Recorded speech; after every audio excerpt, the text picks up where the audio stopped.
Wicked Storytime presents A Ghost Story by Mark Twain. Please remember to hit like and subscribe to support this channel. I took a large room, far up Broadway in a huge old building whose upper stories had been wholly unoccupied for years, until I came. The place had long been given up to dust and cobwebs, to solitude and silence. I seemed groping among the tombs and invading the privacy of the dead that first night I climbed up to my quarters. For the first time in my life, a superstitious dread came over me, and as I turned a dark angle of the stairway, and an invisible cobweb swung its lazy woof in my face and clung there, I shuddered, as one who had encountered a phantom. I was glad enough when I reached my room, and locked out the mold in the darkness.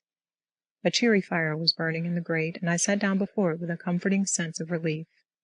For 2 hours I sat there, thinking of bygone times, recalling old scenes and summoning half-forgotten faces out of the mists of the past, listening in fancy to voices that long ago grew silent for all time, and to once familiar songs that nobody sings now. And as my reverie softened down to a sadder and sadder pathos, the shrieking of the winds outside softened to a wail, the angry beating of the rain against the panes diminished to a tranquil patter, and one by one the noises in the street subsided until the hurrying footsteps of the last belated straggler died away in the distance and left no sound behind. The fire had burned low. A sense of loneliness crept over me. I rose and undressed, moving on tiptoe about the room, doing stealthily what I had to do, as if I were environed by sleeping enemies whose slumbers it would be fatal to break. I covered up in bed and lay listening to the rain and wind and the faint creaking of distant shutters till they lulled me to sleep. I slept profoundly, but how long I do not know. All at once I found myself awake, and filled with a shuddering expectancy. All was still. All but my own heart. I could hear it beat.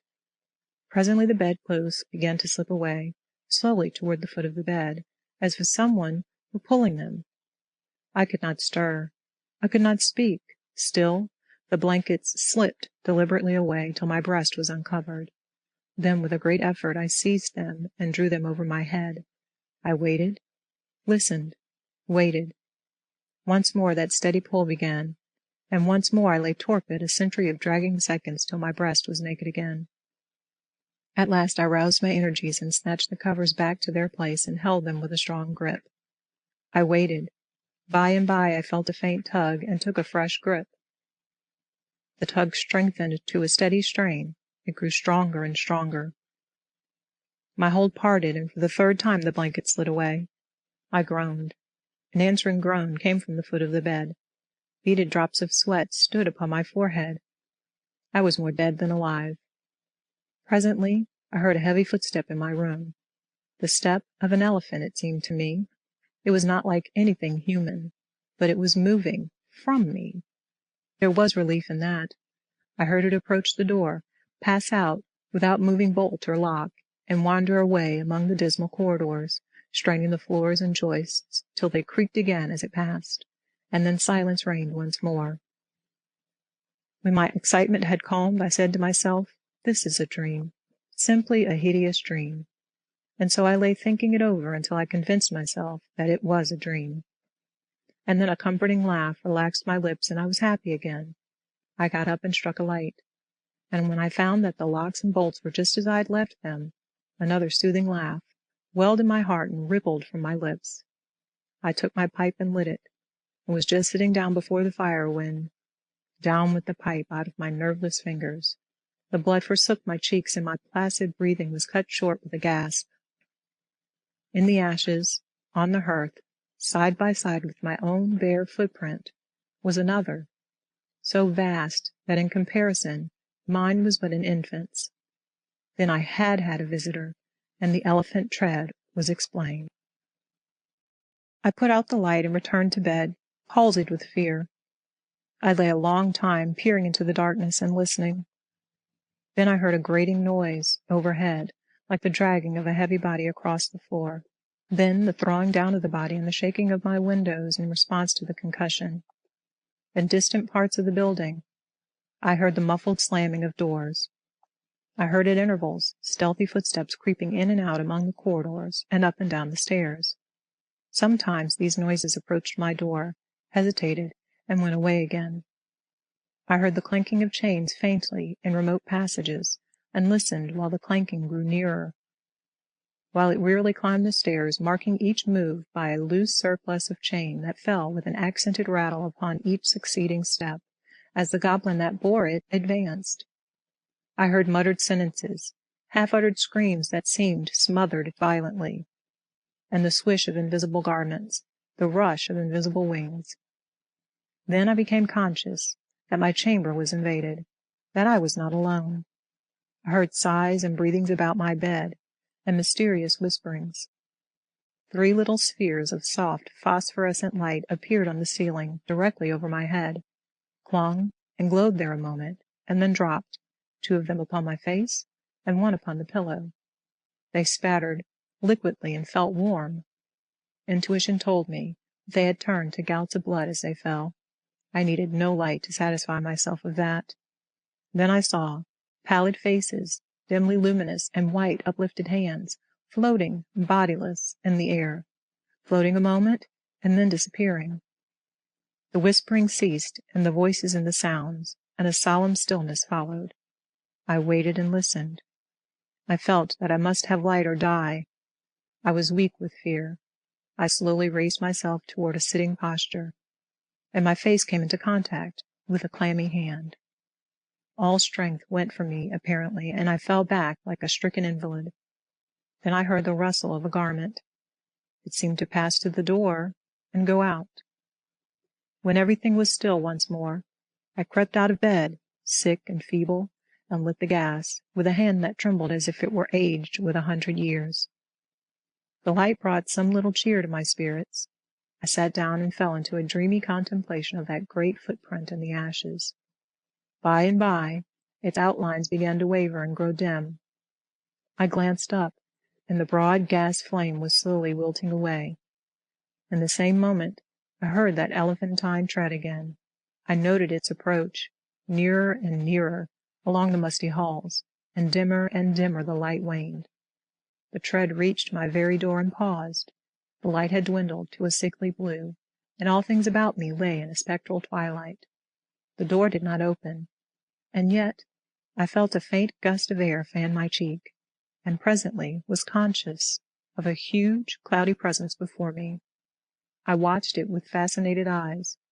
A pale glow stole over the thing. Gradually its cloudy folds took shape. An arm appeared, then legs, then a body, and last a great sad face looked out of the vapor. Stripped of its filmy housings, naked, muscular and comely, the majestic Cardiff Giant loomed above me. All my misery vanished, for a child might know that no harm could come with that benignant countenance. My cheerful spirits returned at once, and in sympathy with them the gas flamed up brightly again. Never a lonely outcast was so glad to welcome company as I was to greet the friendly giant. I said, "Why, is it nobody but you?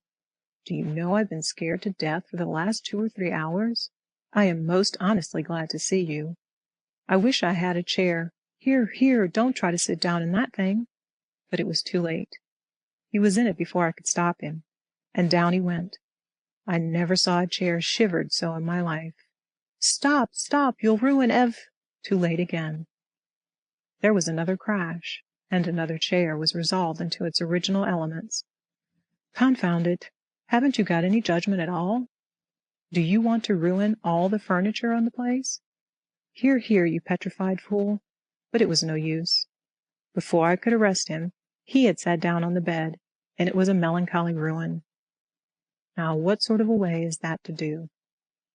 First you come lumbering about the place, bringing a legion of vagabond goblins along with you to worry me to death, and then when I overlook an indelicacy of costume, which would not be tolerated anywhere by cultivated people, except in a respectable theater, and not even there if the nudity were of your sex, you repay me by wrecking all the furniture you can find to sit down on. And why will you? You damage yourself as much as you do me. You've broken off the end of your spinal column, and littered up the floor with chips of your hams till the place looks like a marble yard. You ought to be ashamed of yourself. You are big enough to know better. Well, I will not break any more furniture. But what am I to do? I have not had a chance to sit down for a century, and the tears came into his eyes. Poor devil, I said, I should not have been so harsh with you, and you are an orphan too, no doubt. But sit down on the floor here. Nothing else can stand your weight. And besides, we cannot be sociable with you away up there above me. I want you down here where I can perch on this high counting-house stool and gossip with you face to face. So he sat down on the floor and lit a pipe which I gave him, threw one of my red blankets over his shoulder, inverted my sitz-bath on his head, helmet fashion, and made himself picturesque and comfortable. Then he crossed his ankles, while I renewed the fire, and exposed the flat, honeycombed bottoms of his prodigious feet to the grateful warmth. What is the matter with the bottom of your feet, and the back of your legs, that they are gouged up so? Infernal chilblains! I caught them clear up to the back of my head, roosting out there, under Newell's farm. But I love the place. I love it as one loves his old home. There is no peace for me like the peace I feel when I'm there. We talked along for half an hour, and then I noticed that he looked tired, and I spoke of it. Tired? He said. Well, I should think so. And now I will tell you all about it, since you've treated me so well. I am the spirit of the petrified man that lies across the street there in the museum. I am the ghost of the Cardiff Giant. I can have no rest, no peace, till they have given that poor body burial again. Now, what was the most natural thing for me to do to make men satisfy this wish? Terrify them into it, haunt the place where the body lay. So I haunted the museum, night after night. I even got other spirits to help me, but it did no good, for nobody ever came to the museum at midnight. Then it occurred to me to come over the way and haunt this place a little. I felt that if I ever got a hearing, I must succeed, for I had the most efficient company that perdition could furnish. Night after night, we have shivered around through these mildewed halls, dragging chains, groaning, whispering, tramping up and down stairs, till, to tell you the truth, I am almost worn out. But when I saw a light in your room tonight, I roused my energies again and went at it with a deal of the old freshness. But I am tired out, entirely fagged out. Give me, I beseech you, give me some hope. I lit off my perch in a burst of excitement and exclaimed, This transcends everything, everything that ever did occur. Why, you poor blundering old fossil, you've had all your trouble for nothing. You've been haunting a plaster cast of yourself. The real Cardiff Giant is in Albany. Confound it! Don't you know your own remains? I never saw such an eloquent look of shame, of pitiable humiliation, overspread a countenance before. The petrified man rose slowly to his feet and said, Honestly, is that true? As true as I'm sitting here. He took the pipe from his mouth and laid it on the mantel, then stood irresolute a moment, unconsciously from old habit thrusting his hands where his pantaloons' pockets should have been, and meditatively dropping his chin on his breast, and finally said, Well, I never felt so absurd before. The petrified man has sold everybody else, and now the mean fraud has ended by selling its own ghost. My son, if there is any charity left in your heart for a poor, friendless phantom like me, don't let this get out. Think how you would feel if you had made such an ass of yourself. I heard his stately tramp die away, step by step down the stairs and out into the deserted street, and felt sorry that he was gone. Poor fellow! And sorrier still that he had carried off my red blanket in my bathtub.